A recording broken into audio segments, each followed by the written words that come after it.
ભારતની અગ્રણી general entertainment ચેનલોમાંની એક સ્ટાર પ્લસ વર્ષોથી પ્રેક્ષકો માટે નવું, રોમાંચક અને આકર્ષક કન્ટેન્ટ પીરસવામાં મોખરે રહી છે. રચનાત્મક સીમાઓ પાર કરવા માટે જાણીતી આ ચેનલ દરેક શો સાથે કંઈક નવું લાવે છે. આ ઉત્તરાયણે સ્ટાર પ્લસે પ્રેમની ઉજવણી એક અનોખી અને સાંસ્કૃતિક રીતે જોડાયેલી શૈલીમાં કરવાનો નિર્ણય લીધો છે. લવ ઉત્સવ હેઠળ આ ચેનલ તેની લોકપ્રિય વાર્તાઓને ટીવીના પડદામાંથી બહાર કાઢીને ગુજરાતની ગલીઓ, આકાશ અને લોકોના હૃદય સુધી લઈ જઈ રહી છે. આ બહુપ્રતીક્ષિત પહેલ 15 જાન્યુઆરીએ ગુજરાતમાં શરૂ કરવામાં આવી હતી, જે વેલેન્ટાઇન ડેના બરાબર એક મહિના પહેલા અને ઉત્તરાયણના બીજા દિવસ સાથે સુસંગત છે. આ કાર્યક્રમ એક મહિના સુધી ચાલનારા રોમાન્સ અને એકતાના જશ્નની શરૂઆત દર્શાવે છે. લોન્ચ ઇવેન્ટમાં સ્ટાર પ્લસના સૌથી લોકપ્રિય પાત્રોની હાજરી જોવા મળી હતી. અનુપમાની સાથે આગામી શો તોડ કર દિલ મેરાના મુખ્ય કલાકારો રાજ અને રોશની પણ આ પ્રસંગે ઉપસ્થિત રહ્યા હતા. સ્ટાર પ્લસની લોકપ્રિય અભિનેત્રી માનસી પારેખ, જે અગાઉ જિંદગી કા હર રંગ ગુલાલમાં જોવા મળી હતી, તેણે પણ આ સ્ટાર સ્ટન્ડેડ પ્રીમિયરમાં હાજરી આપી હતી. જોકે અનુપમા શારીરિક રીતે ઉપસ્થિત નહોતા, પરંતુ રાજ અને રોશનીએ લાલ રંગની પતંગો ચગાવીને આકાશમાં પ્રેમની ઉડાન ભરી હતી. માનસી પારેખે ગુજરાત અને સ્ટાર પ્લસ વચ્ચે સાંસ્કૃતિક સેતુનું કામ કર્યું હતું અને ખૂબ જ ઉષ્માભર્યા અંદાજમાં લવ ઉત્સવનો પરિચય કરાવ્યો હતો.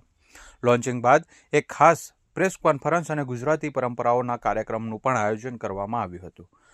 પ્રેસ કોન્ફરન્સ હોસ્ટિંગ કર્યું હતું, જેમાં ઉત્સવમાં આનંદમય પતંગબાજી અને પરંપરાગત ઊંધિયુંની જિયાફત સાથે દિવસનું સમાપન હૃદયસ્પર્શી અને ઉત્સવમય માહોલમાં થયું હતું.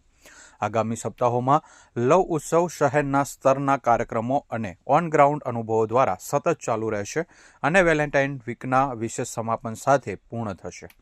લવ ઉત્સવ સાથે સ્ટાર પ્લસ માત્ર પ્રેમની વાર્તાઓ કહેતું નથી, પરંતુ તેને જીવંત કરે છે, જ્યાં પ્રેમ નવી ઊંચાઈઓ સર કરે છે અને રોજબરોજની યાદોમાં સ્થાન મેળવે છે. तो रोशनी और राज दोनों ही बहुत मिडिल क्लास फैमिली से आए हुए हैं. रोशनी का बैकग्राउंड है कि बहुत इंटेलिजेंट गर्ल है, एक लॉयर है, बट उसका हमेशा से ड्रीम एंड एम्बिशन रहा है कि वो फैमिली बसाना चाहती है, एक हैप्पी फैमिली बसाना चाहती है. इसलिए वो शादी करना चाहती है.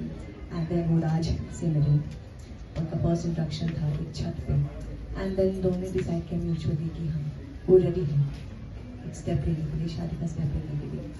इसलिए ये कहानी मोस्टली वही होता है कि अरेंज मैरिज के बाद कैसे दोनों का बॉन्ड डेवलप हुआ ग्रेजुअली, कैसे दोनों प्यार में पड़ी.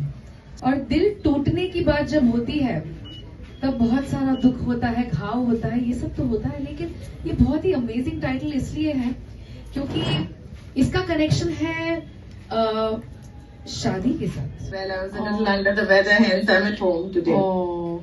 Yeah, I'm so sorry I couldn't make it. I wish I'd known you were there. Sending you lots of hugs. Lots of hugs to you and your cutie. She Oh, is that your daughter? Oh, that's not that's your daughter. Yes, she is. She's my daughter. Oh, only, so that's cute. My son. Rudransh, come say hi. I haven't met your daughter. I met your son when you he was a yes, baby. you met Rudransh, who's grown Rudransh. taller than me now. Wow. Yes. That's him. Hi Rudransh. Such You're a all of cutie. 12. Wow. So cute. Chalo, it's a good Star Plus event happening there, and I'm not there. I'm just feeling so left out. Tell us about the elections. Have you voted?